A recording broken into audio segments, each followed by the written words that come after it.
नमस्कार दोस्तों, JBR classes में आपका फिर से स्वागत है। दोस्तों, हम भारतीय संविधान से एसएससी की जितने भी फॉर्मेट में परीक्षाएँ होती है उनमें जो महत्वपूर्ण क्वेश्चन पूछे जा रहे हैं और पूछे गए हैं उनके ऊपर हम लोग चर्चा कर रहे हैं। अब तक दोस्तों हम 150 क्वेश्चन पर चर्चा कर चुके हैं। आज हम क्वेश्चन नंबर 151 या हम वैसे करें कि हम लोग ये चौथा वीडियो लेके आए हैं जो कि भारतीय संविधान से पूछे जाने वाले क्वेश्चनों से रिलेटेड है। तो चलिए दोस्तों इसको शुरू करते हैं आगे के क्वेश्चनों में। क्वेश्चन नंबर 151, भारतीय संविधान की 7वीं अनुसूची किससे संबंधित है? यानी भारतीय संविधान की 7वीं अनुसूची से संबंधित है। तो ऑप्शन है हमारे पास में राज्यों की न्यायपालिका, संसद की शक्तियों, केंद्र और राज्यों के बीच शक्तियों का विभाजन, पंचायती राज। तो दोस्तों 7वीं अनुसूची जो है वो केंद्र और राज्यों के बीच शक्तियों के विभाजन से संबंधित है। यानी ऑप्शन सी हमारा सही आंसर रहेगा, केंद्र और राज्यों के बीच शक्तियों का विभाजन। दोस्तों वैसे बात करें तो 7वीं अनुसूची में 3 सूचियां दी गई है, 3 सूचियां शामिल की गई, जिसमें एक है संघ सूची, दूसरी है राज्य सूची और तीसरी है समवर्ती सूची। 3 सूचियां दी गई है दोस्तों। तीनों में अलग अलग विषय हैं जिनके ऊपर संसद या राज्यों की विधान परिषद को कानून बनाने का अधिकार दिया गया है। दोस्तों वैसे बात करें तो राज्य सूची जो है संघ सूची की बात करें तो संघ सूची में दोस्तों 100 विषय शामिल किए गए। कितने? 100 विषय शामिल किए गए जिसके ऊपर संघ सरकार यानी केंद्र को, जिसमें हम लोग संसद बोलते हैं, संसद को कानून बनाने का अधिकार है। दूसरा है राज्य सूची जिसके अंदर 61 विषय, कितने हैं? 61 विषय हैं जिनके ऊपर कानून बनाने का अधिकार राज्यों के पास है। अगर राज्य संसद से अनुरोध करता है राज्य सूची पर कानून बनाने के लिए तो संसद कानून बना सकती है। तीसरा है समवर्ती सूची जिसके अंदर 52 विषय, कितने हैं? 52 विषय शामिल किए गए हैं जिनके ऊपर वही संघ सरकार यानी कि संसद कानून बनाती है। नेक्स्ट है क्वेश्चन नंबर 152, नगर पालिकाओं की शक्तियां, प्राधिकार और उत्तरदायित्व किस अनुसूची के अंतर्गत आते हैं? यानी नगर पालिकाओं की शक्तियां, प्राधिकार और उत्तरदायित्व किस अनुसूची के अंतर्गत आते हैं? तो ऑप्शन है 10वीं अनुसूची, 13वीं अनुसूची, 11वीं अनुसूची, 12वीं अनुसूची। तो नगर पालिका की शक्तियां, प्राधिकार और उत्तरदायित्व जो 12वीं अनुसूची में वर्णित है। किसमें? 12वीं सूची में वर्णित है। नेक्स्ट है क्वेश्चन नंबर 153, भारतीय संविधान का कौन सा भाग पंचायत से संबंधित है? यानी पंचायतों से संबंधित भारतीय संविधान का कौन सा भाग है? भाग की बात हो रही है यहाँ पे। तो ऑप्शन है भाग 11, भाग 10, भाग 7, भाग 9। तो डी जो है ये ऑप्शन सही रहेगा, भाग 9 जो है वो पंचायतों से संबंधित है। नेक्स्ट है क्वेश्चन नंबर 154, भारतीय संविधान में भारत के संविधान का कौन सा भाग भारत के सर्वोच्च न्यायालयों की शक्तियों और कार्य प्रणाली से संबंधित है? यानी भारत का सर्वोच्च न्यायालय से संबंधित जो है भारत का कौन सा संविधान का कौन सा भाग है सर्वोच्च न्यायालय से संबंधित है? तो ऑप्शन है हमारे पास में भाग 6, भाग 5, भाग 10 और भाग 11। तो इनमें से कौन सा है जो कि सर्वोच्च न्यायालय की शक्तियों और कार्य प्रणाली से संबंधित है? तो दोस्तों इसमें हमारा ऑप्शन नंबर बी जो है वो सही रहेगा, भाग 5। भाग 5 जो है इसमें सर्वोच्च न्यायालय की शक्तियां और कार्य से संबंधित है। भाग 5 में इसमें संघ के कार्यों का वर्णन किया गया है और संघ के कार्यों में ही सर्वोच्च न्यायालय वर्णित है, जो कि अनुच्छेद नंबर 52 से शुरू होता है। नेक्स्ट है क्वेश्चन नंबर 155, भारत के संविधान के किस भाग में संघ लोक सेवा आयोग की शक्तियां और कार्य शामिल है? यानी भारत के संविधान के किस भाग में संघ लोक सेवा आयोग की शक्तियां और कार्य शामिल किए गए हैं? किसमें शामिल किए गए हैं? ऑप्शन है भाग 15, भाग 14, भाग 16, भाग 17। तो इसमें भाग 14 जो है इसके अंदर में जो है संघ लोक सेवा आयोग की शक्तियाँ और कार्य शामिल किया गया है। दोस्तों वैसे बताएं, इसमें संघ और राज्यों के अधीन सेवाएं जो है वो शामिल की गई है भाग 14 में। साथ ही दोस्तों लोक सेवा आयोग और संघ लोक सेवा आयोग भी भाग 14 में ही वर्णित है। नेक्स्ट है क्वेश्चन नंबर 156।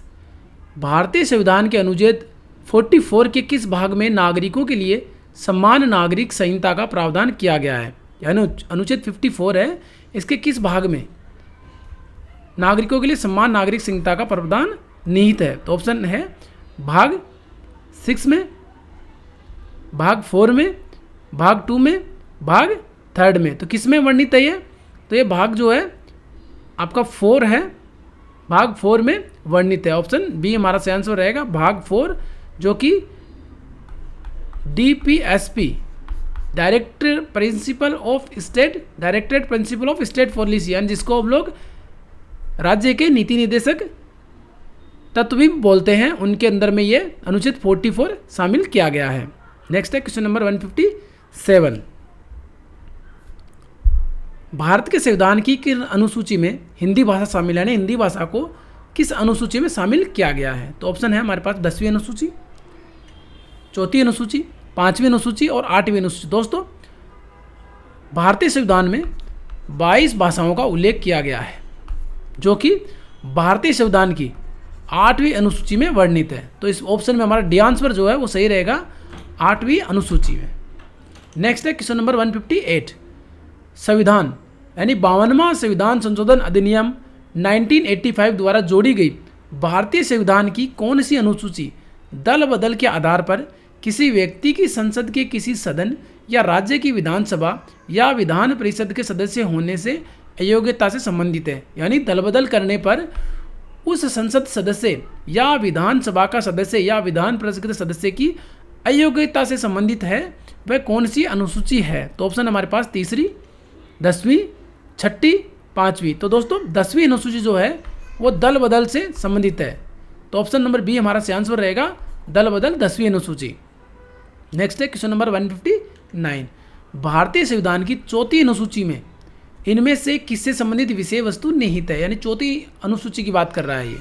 तो ऑप्शन है हमारे पास में राज्यसभा में सीटों का आवंटन, शपथ या प्रतिज्ञान के प्रारूप, पंचायतों की शक्ति, अधिकार एवं उत्तरदायित्व, संविधान द्वारा मान्यता प्राप्त भाषाएं। तो दोस्तों इसमें जो है ऑप्शन ए हमारा सही आंसर रहेगा, अनुसूची 4 जो है राज्यसभा में सीटों के आवंटन से संबंधित है। नेक्स्ट है क्वेश्चन नंबर 160। निम्नलिखित में से कौन सी भाषा संविधान की 8वीं अनुसूची में सम्मिलित है? कौन सी भाषा जो है 8वीं अनुसूची में सम्मिलित नहीं है? तो ऑप्शन है हमारे पास डोंगरी, बोडो, फारसी, संताली। तो दोस्तों ए, बी और डी ये तीनों भाषाएं जो है इसमें सम्मिलित है, परंतु नहीं पूछ रहा है। तो फारसी भाषा जो है वो भारतीय संविधान की 22 भाषाओं में सम्मिलित नहीं की गई है। नेक्स्ट है क्वेश्चन नंबर 161। जब भारतीय संविधान को अपनाया गया तब इसमें कितनी अनुसूचियां थी? यानी मूल संविधान में कितनी अनुसूचियां शामिल की गई थी?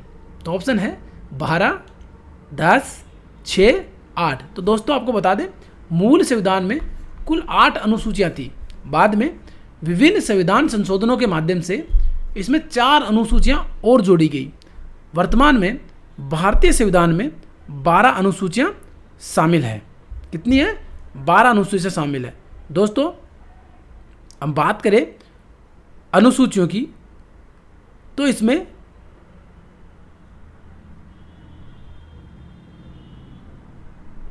वर्तमान में 470 लगभग 470 अनुच्छेद 25 भाग, जो कि भाग 4 के ऐसे सब मिलाकर के लगभग 25 भाग हैं, 470 से अधिक अनुच्छेद हैं और 12 अनुसूचियां शामिल की गई है। अब मूल संविधान की बात करें तो उसमें 395 अनुच्छेद थे, 8 अनुसूचियां थी और 22 भाग थे। नेक्स्ट है क्वेश्चन नंबर 162। भारतीय संविधान के किस भाग में चुनाव पर अनुच्छेद है, यानी चुनाव से संबंधित भारत का निर्वाचन से संबंधित कौन सा अनुच्छेद है? तो ऑप्शन ए है निर्वाचन से संबंधित कौन सा भाग है, भाग पूछ रहा है। तो ऑप्शन है ए में है 15, भाग 20, भाग 5, भाग 10। तो निर्वाचन से संबंधित जो है भाग 15 है, तो ए ऑप्शन हमारा सही आंसर रहेगा, भाग 15। दोस्तों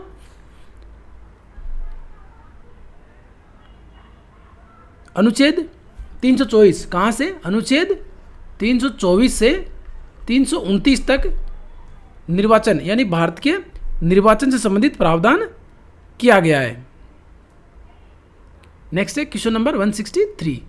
भारतीय संविधान की 8वीं अनुसूची में कितनी भाषाएं शामिल है, यानी 8वीं अनुसूची में कितनी भाषाएं शामिल की गई है? तो ऑप्शन ए है 2, 22, 25, 100। तो 8वीं अनुसूची में कुल 22 भाषाओं का उल्लेख किया गया है, तो ऑप्शन बी हमारा सही आंसर रहेगा।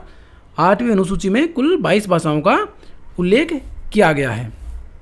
नेक्स्ट है क्वेश्चन नंबर 164।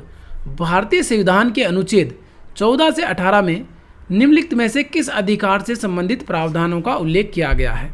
14 से 18 तक की बात हो रही है। तो ऑप्शन ए हमारे पास समानता का अधिकार, धार्मिक स्वतंत्रता का अधिकार, शोषण के विरुद्ध अधिकार, स्वतंत्रता का अधिकार। तो दोस्तों इसका 14 से 18 तक हमारा समानता का अधिकार, ऑप्शन ए हमारा सही आंसर रहेगा, समानता का अधिकार। वैसे धार्मिक स्वतंत्रता का अधिकार की बात करें तो अनुच्छेद 25 से 28 तक है। अनुच्छेद 25 से 28 तक का वर्णन इसमें हम लोग करते हैं। उसके बाद में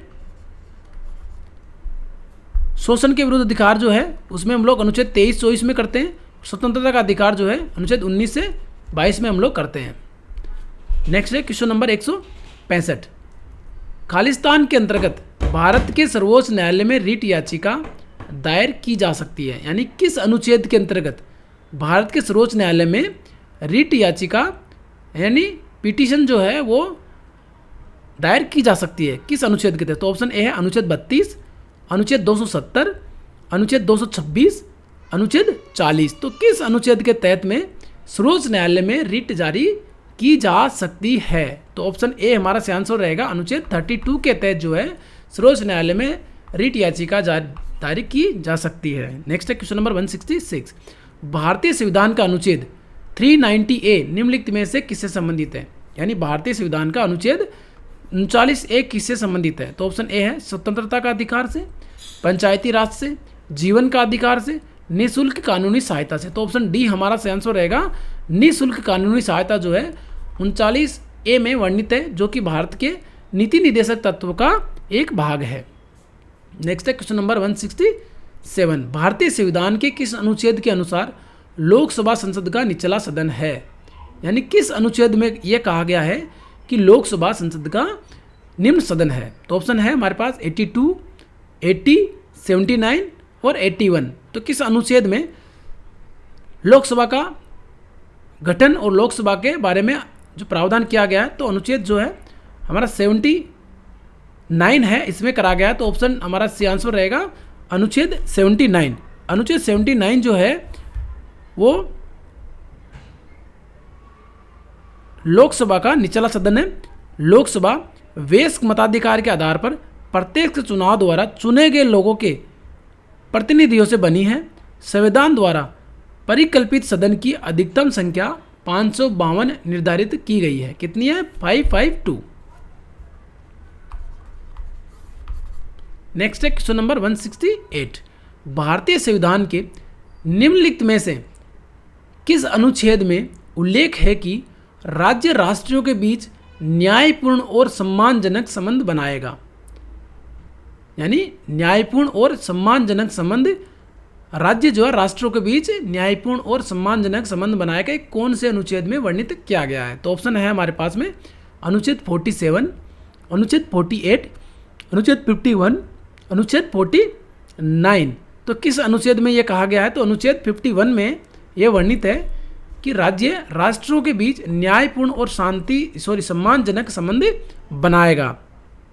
अनुच्छेद 51 से रिलेटेड है, यानी अंतर्राष्ट्रीय शांति और सुरक्षा की अभिवृद्धि से संबंधित है। नेक्स्ट है क्वेश्चन नंबर 169। वाक स्वतंत्रता और अभिव्यक्ति स्वतंत्रता का अधिकार भारतीय संविधान के निम्नलिखित में से किस अनुच्छेद के अंतर्गत दिया गया है?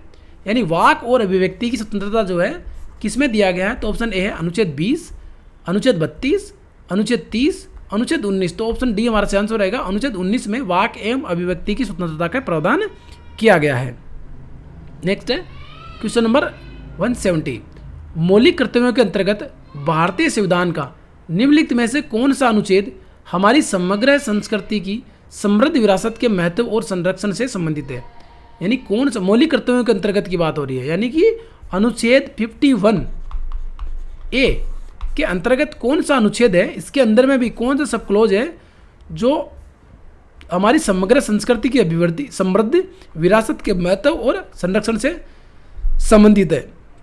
ऑप्शन है अनुच्छेद 51AF, अनुच्छेद 51AC, अनुच्छेद 51AE, अनुच्छेद 51AG। तो ऑप्शन ए हमारा सही आंसर रहेगा। 51AF जो है वो हमारी समग्र संस्कृति की समृद्ध विरासत के महत्व और संरक्षण से संबंधित अनुच्छेद है। कौन सा?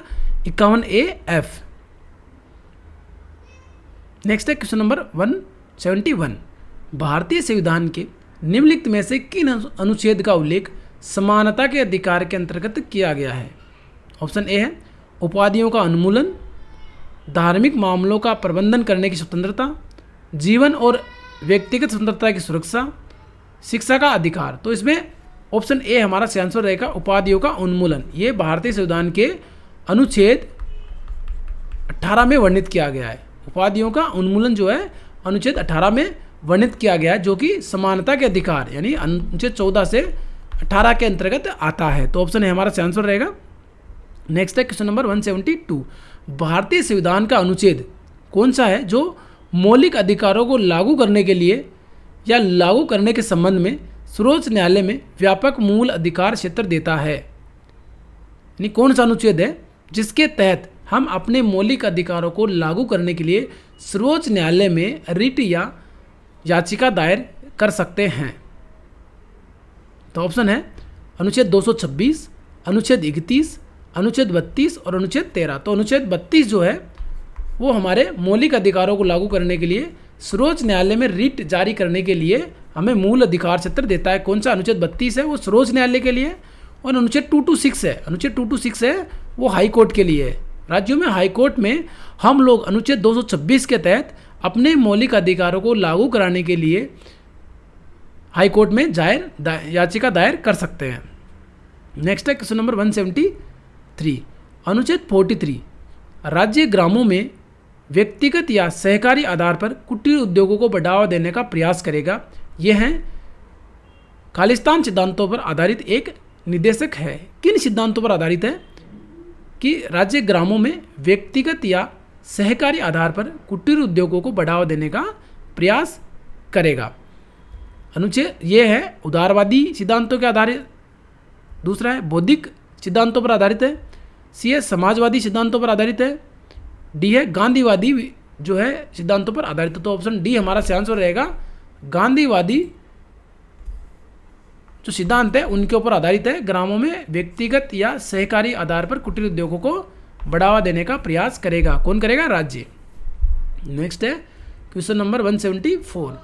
भारतीय संविधान के निम्नलिखित में से किस अनुच्छेद का संबंध धर्म की स्वतंत्रता के अधिकार से है? यानी धार्मिक स्वतंत्रता का अधिकार जो है किस अनुच्छेद में वर्णित है? तो ऑप्शन ए हमारे पास अनुच्छेद 60 से 65, अनुच्छेद 21 से 24 में, अनुच्छेद 25 से 28 में, अनुच्छेद 30 से 35 में। तो ऑप्शन बी हमारा सही आंसर रहेगा अनुच्छेद 25 से 28 में। और दोस्तों इसमें थोड़ा सा ऑप्शन ऊपर नीचे हो गया है, आप इसमें बिल्कुल भी कंफ्यूज ना हो। ये अनुच्छेद 25 से 28 जो है वो धर्म की स्वतंत्रता यानी धार्मिक स्वतंत्रता के अधिकार से संबंधित है, अनुच्छेद 25 से 28। नेक्स्ट है क्वेश्चन नंबर 175। भारतीय ध्वज का अनादर भारतीय संविधान उल्लिखित निम्न में से किस मौलिक कर्तव्य का उल्लंघन है? भारतीय ध्वज का अनादर। ऑप्शन ए है अनुच्छेद 51A, अनुच्छेद 51AB, अनुच्छेद 51AD, अनुच्छेद 51AC। तो अनुच्छेद ए में या अनुच्छेद 51A(1) में यह वर्णित करा गया है कि राष्ट्रीय ध्वज का अनादर जो है नहीं करना है, उल्लंघन है।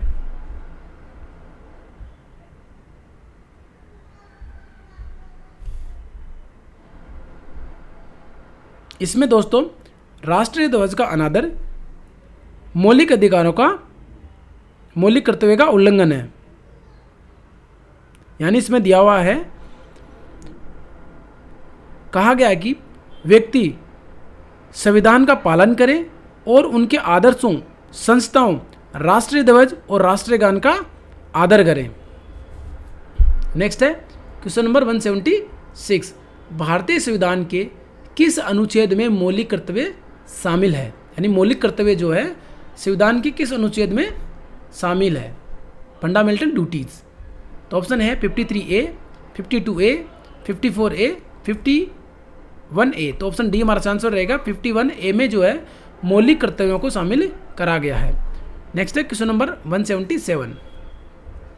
दोस्तों वैसे इसमें बात करें हम लोग, मौलिक कर्तव्य भारतीय संविधान, जो मूल भारतीय संविधान था, जब मूल रूप से 1950 में 26 जनवरी 1950 में लागू किया गया था, तब यह भारतीय संविधान का भाग नहीं थे। यानी भारतीय संविधान का ये भाग नहीं था। उनको 42वें संविधान संशोधन 1976 के माध्यम से इनको भारतीय संविधान में शामिल किया गया था, जो कि सरदार स्वर्ण सिंह समिति की सिफारिशों के आधार पर इसको भारतीय संविधान में 42वें संविधान संशोधन 1976 के माध्यम से भारतीय संविधान में शामिल किया गया था। नेक्स्ट है क्वेश्चन नंबर 177। भारत में अनुच्छेद 333 के उपबंधों के दिन रहते हुए प्रत्येक राज्य की विधानसभा खालिस्तान से अनधिक सदस्यों से मिलकर बनेगी। यानी अधिक से अधिक कितने सदस्यों को शामिल कर सकती है, बोल रहा है अनधिक, यानी कि कितने सदस्यों से अधिक जो है राज्य की विधानसभा नहीं मिलकर नहीं बनेगी। ये 333 के अंतर्गत उपबंध किए गए हैं। तो ऑप्शन ए हमारे पास 400, 500, 600, 300। तो दोस्तों हमारा बी आंसर सही रहेगा। अधिक से अधिक जो है 500 सदस्य भारत के विधानसभाओं में रखे जा सकते हैं। कितने? अधिक से अधिक 500 सदस्य। और न्यूनतम सदस्यों की बात करें तो न्यूनतम सदस्य वहीं 60 रखे गए। कितने? 60 न्यूनतम सदस्य रखे गए विधान सभाओं में, यानी राज्यों की विधान सभाओं में। परंतु इसके कुछ अपवाद भी हैं, जिनमें जो है 60 से कम सदस्यों से मिलकर भी विधानसभाएं गठित करी गई है। उनके हम लोग कुछ उदाहरणों की बात करें तो इसमें दोस्तों सबसे पहले आता है आपका सिक्किम, जिसमें 32 सदस्य हैं, मिजोरम में 40 हैं, गोवा में 40 हैं और वहीं पांडिचेरी में भी 30 है। जो कि केंद्र शासित प्रदेशों की बात करें तो पांडिचेरी है और उसमें 30 है। उसके बाद की बात करें सबसे बड़ी विधानसभाओं की, तो सबसे बड़ी विधानसभा है यूपी की, जिसमें कुल 403 सीटें, कितनी है? 403 सीटों का प्रावधान किया गया है। नेक्स्ट है क्वेश्चन नंबर 178। भारत के संविधान का कौन सा अनुच्छेद अस्पृश्यता की अवधारणा को समाप्त करता है और किसी भी रूप में इसके व्यवहार को निषिद्ध करता है? कौन सा अनुच्छेद है? तो ऑप्शन है 16, 15, 14 और अनुच्छेद 17। तो ऑप्शन डी हमारा आंसर रहेगा। अनुच्छेद 17 जो है वो समानता के अधिकार, समानता के अधिकार 14 से 18 में वर्णित है, जिसमें अनुच्छेद 17 कहता है अस्पृश्यता का अंत या अस्पृश्यता का उन्मूलन या उसको अस्पृश्यता को निषिद्ध किया गया है अनुच्छेद 17 के तहत। नेक्स्ट है क्वेश्चन नंबर 179। भारत के संविधान के निम्नलिखित में से किस अनुच्छेद के अनुसार सर्वोच्च न्यायालय अपने निर्णयों या आदेशों की समीक्षा कर सकता है? यानी किस भारतीय संविधान के किस अनुच्छेद के अनुसार सर्वोच्च न्यायालय अपने निर्णयों या आदेशों की समीक्षा कर सकता है? ऐसा कौन से अनुच्छेद में वर्णित करा गया है? तो ऑप्शन है अनुच्छेद 137, अनुच्छेद 134, अनुच्छेद 147, अनुच्छेद 120। तो अनुच्छेद 137 जो है वो सर्वोच्च न्यायालय की द्वारा दिए गए निर्णय या आदेशों की समीक्षा से संबंधित है। नेक्स्ट है क्वेश्चन नंबर 180।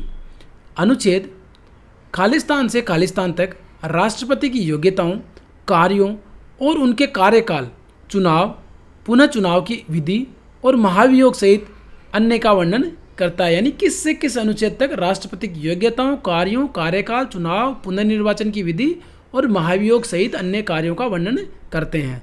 तो ऑप्शन है 52 से 62 तक, 50 से 55 तक, 50 से 60 तक, 19 से 21 तक। तो ऑप्शन ए हमारा सही आंसर रहेगा। अनुच्छेद 52 से 62 तक जो है वो राष्ट्रपति की योग्यताओं, यानी राष्ट्रपति के निर्वाचन, उनके कार्यकाल, उनका कार्य, उनका जो पुनर्निर्वाचन की विधि और महाभियोग को शामिल करा गया है। नेक्स्ट है क्वेश्चन नंबर 181।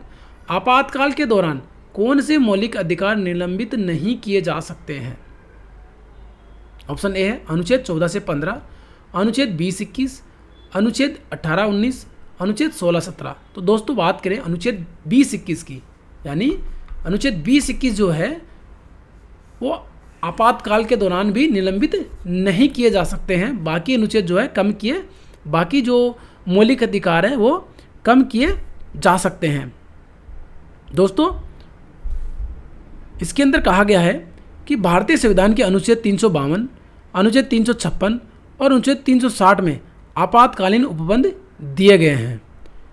आपातकाल के दौरान अनुच्छेद 20 जिसमें अपराधों के लिए सजा के संबंध में संरक्षण और अनुच्छेद 21 जीवन और व्यक्तिगत स्वतंत्रता का संरक्षण को निलंबित नहीं किया जा सकता है। नेक्स्ट है क्वेश्चन नंबर 182। मूल भारतीय संविधान में कितने अनुच्छेद थे?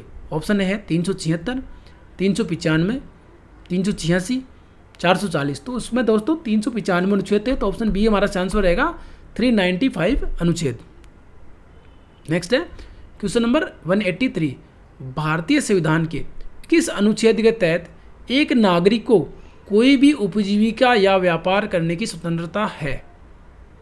उपजीविका या व्यापार करने की स्वतंत्रता भारतीय संविधान के किस अनुच्छेद में वर्णित की गई है? तो ऑप्शन ए है 19(1) जी, अनुच्छेद 20C, अनुच्छेद 21F, अनुच्छेद 22B। तो ऑप्शन ए हमारा आंसर रहेगा। अनुच्छेद 19(1) जी जो है वो भारतीय नागरिक को कोई भी उपजीविका या व्यापार की स्वतंत्रता करने का अधिकार देता है। नेक्स्ट है क्वेश्चन नंबर 184। भारतीय संविधान के किस अनुच्छेद में कहा गया है कि भारत अर्थात इंडिया राज्यों का संघ होगा? भारत अर्थात इंडिया राज्यों का संघ होगा, ऐसा कौन से अनुच्छेद में वर्णित है? तो ऑप्शन है अनुच्छेद 2, अनुच्छेद 1, अनुच्छेद 11, अनुच्छेद 10। तो ऑप्शन बी हमारा आंसर रहेगा। अनुच्छेद 1 में जो है ऐसा वर्णित है कि भारत अर्थात इंडिया राज्यों का एक संघ होगा। दोस्तों वैसे बात करें अनुच्छेद 1 से 4 तक, इसमें जो राज्यों व क्षेत्रों का उल्लेख किया गया है, यानी भारतीय राज्यों का व उनके क्षेत्रों का उल्लेख करा गया है, किसमें राज्यों का संघ होगा और उनका उल्लेख करा गया है अनुच्छेद 104 में, जो कि भारतीय संविधान का भाग 1 है। क्या है? भाग 1 है। नेक्स्ट है क्वेश्चन नंबर 185। भारतीय संविधान का कौन सा अनुच्छेद भारत के नियंत्रक महालेखा परीक्षक के कर्तव्यों और शक्तियों से संबंधित है? भारतीय महालेखा परीक्षक के कर्तव्यों और शक्तियों से संबंधित कौन सा अनुच्छेद है? तो ऑप्शन ए है अनुच्छेद 165, अनुच्छेद 160, अनुच्छेद 148, अनुच्छेद 149।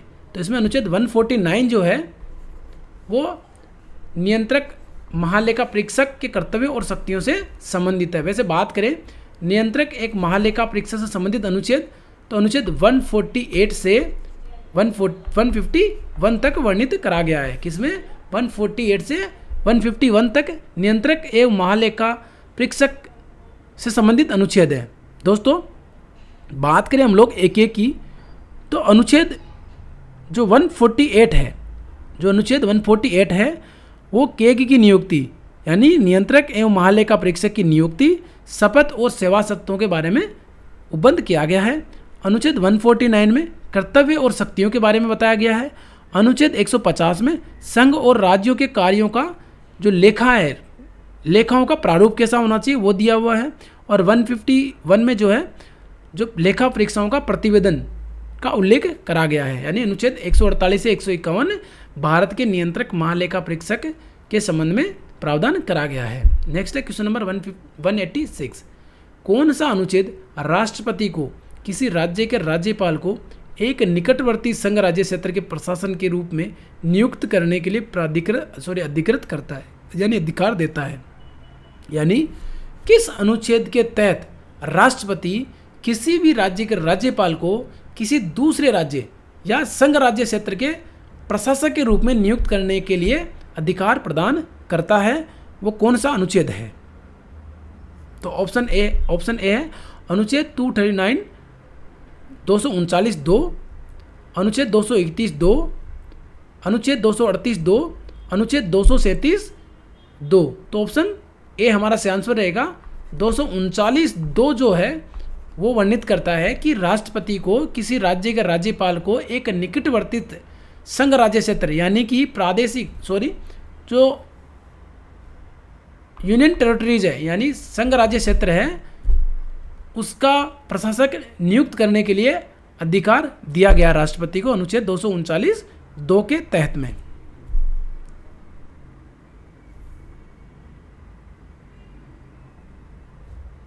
नेक्स्ट है क्वेश्चन नंबर 187। भारतीय संविधान का कौन सा अनुच्छेद उपाधियों का अंत से संबंधित है, यानी उपाधियों का अंत? अनुच्छेद 16, अनुच्छेद 19, अनुच्छेद 17, अनुच्छेद 18। तो ऑप्शन डी हमारा आंसर रहेगा। अनुच्छेद 18 जो है उपाधियों का अंत करता है। वैसे बात करें अनुच्छेद 17 की तो यह अस्पृश्यता का अंत है। अनुच्छेद 19 जो है ये वाक्य अभिव्यक्ति की स्वतंत्रता संबंधित है। अनुच्छेद 16 जो है वो लोक नियोजन के प्रति अवसर की समानता से संबंधित है। नेक्स्ट है क्वेश्चन नंबर 188। भारतीय संविधान के अनुच्छेद 25 से 28 किससे संबंधित है? तो ऑप्शन ए है संवैधानिक उपचारों के अधिकार, सांस्कृतिक और शैक्षणिक अधिकार, धर्म की स्वतंत्रता का अधिकार, शोषण के विरुद्ध अधिकार। तो ऑप्शन जो है हमारा सी आंसर रहेगा, धर्म की स्वतंत्रता यानी धार्मिक स्वतंत्रता का अधिकार जो है अनुच्छेद 25 से 28 में वर्णित किया गया है। नेक्स्ट है क्वेश्चन नंबर 189। भारतीय संविधान का कौन सा अनुच्छेद राज्यपाल की क्षमादान की शक्ति से संबंधित है, यानी राज्यपाल को क्षमादान करने की शक्तियाँ कौन सा अनुच्छेद प्रदान करा गया है? तो ऑप्शन ए है अनुच्छेद 55, अनुच्छेद 161, अनुच्छेद 163, अनुच्छेद 145। तो अनुच्छेद 161 जो है वो राज्यपाल को क्षमादान की शक्ति प्रावधान करता है। कौन सा अनुच्छेद करता है? 161 अनुच्छेद। तो 161 में ये प्रावधान करा गया है कि राज्यपाल की शक्तियों का उल्लेख किया गया है। इसमें राज्यपाल की क्षमा, दंडादेश के निलंबन, परिहार या लघुकरण की शक्तियों पर चर्चा की गई है।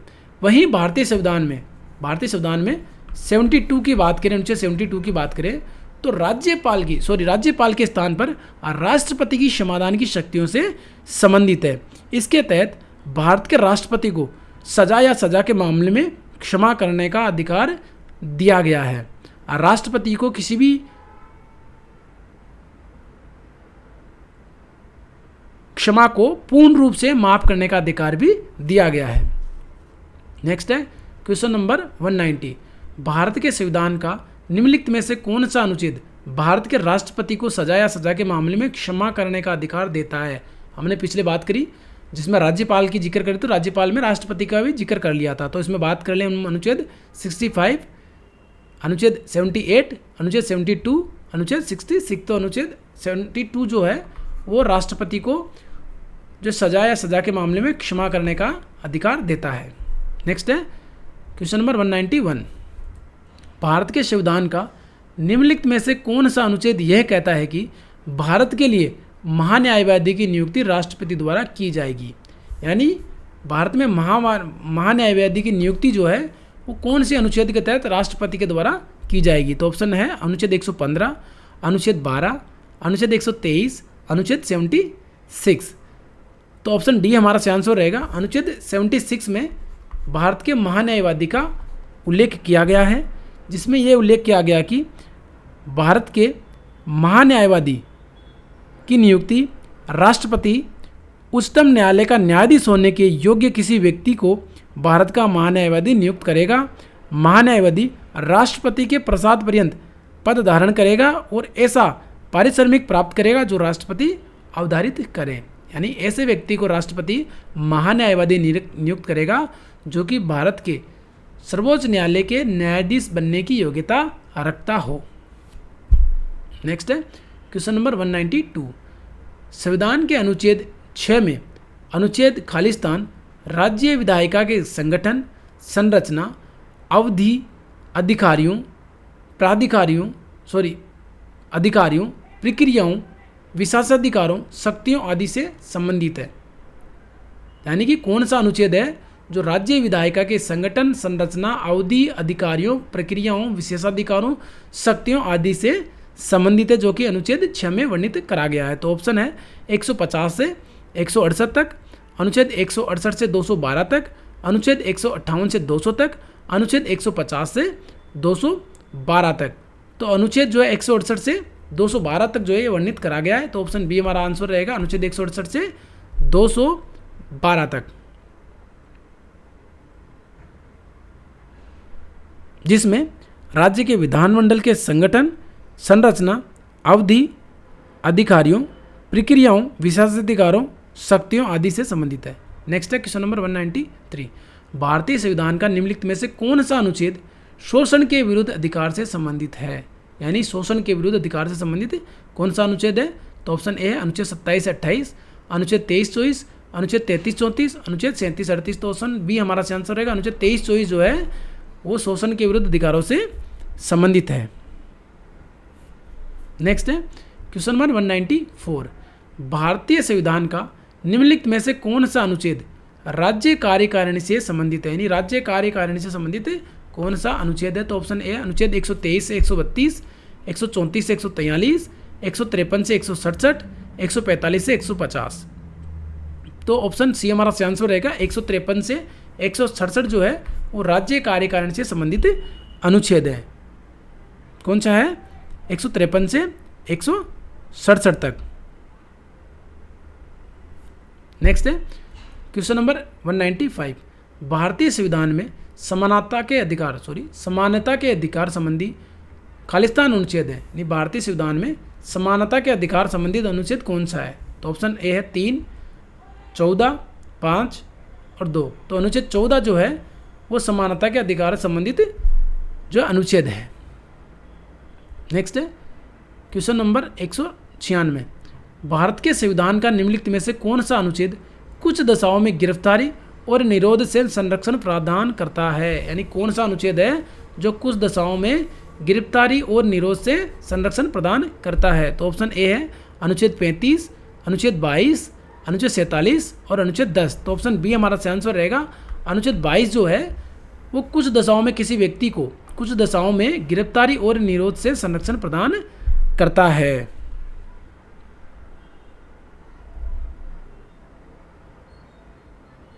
यानी कि इसमें दिया गया है कि किसी व्यक्ति को जो हिरासत में लिया गया है या जो हिरासत में है उसे सूचित करना होगा कि उसे क्यों गिरफ्तार किया गया है, अर्थात कुछ दिशाओं में गिरफ्तारी और निरोध से संरक्षण प्रदान करता है।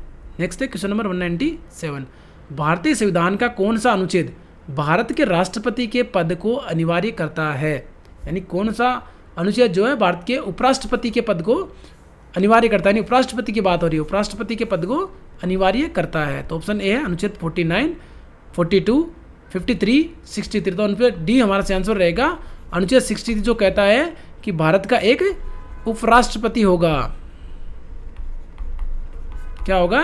भारत का एक उपराष्ट्रपति होगा, इसका उल्लेख करा गया है, जिसमें उपराष्ट्रपति मृत्यु, इस्तीफे, महाभियोग या अन्य स्थितियों के कारण राष्ट्रपति की अनुपस्थिति में राष्ट्रपति के रूप में कार्य करता है। नेक्स्ट है क्वेश्चन नंबर 198। भारतीय संविधान का कौन सा अनुच्छेद अल्पसंख्यक वर्ग के हितों के संरक्षण से संबंधित है? यानी अल्पसंख्यक के हितों के संरक्षण से संबंधित कौन सा अनुच्छेद है? तो ऑप्शन ए अनुच्छेद 33, अनुच्छेद 29, अनुच्छेद 31, अनुच्छेद 27। तो ऑप्शन बी हमारा आंसर रहेगा, अनुच्छेद 29 जो है वो अल्पसंख्यक वर्ग के हितों के संरक्षण से संबंधित है। नेक्स्ट है क्वेश्चन नंबर 199। भारतीय संविधान में निम्नलिखित में से कौन सा स्वरूप में गैर न्याय संगत है? यानी गैर न्याय संगत कौन सा है? तो ऑप्शन है धार्मिक मामलों का प्रबंधन करने की स्वतंत्रता, समान न्याय और निःशुल्क कानूनी सहायता, कानून की समानता और कानून की समान सुरक्षा, अपराधों की सजा के संबंध में संरक्षण। तो ऑप्शन बी हमारा आंसर रहेगा, समान न्याय और निःशुल्क कानूनी सहायता। ये क्या है? DPSP है जो कि न्यायालय के द्वारा ये लागू नहीं किया जा सकता है, यानी ये वाद योग्य नहीं है। न्यायालय में इस पे वाद नहीं चलाया जा सकता है या न्यायालय द्वारा इसको लागू नहीं कराया जा सकता है। तो ऑप्शन बी हमारा आंसर रहेगा। बाकी ए, सी और डी जो है ये भारत के फंडामेंटल राइट्स के अंतर्गत आते हैं जो कि वाद योग्य है, न्यायालय इनको कानून के द्वारा जो लागू कर सकता है।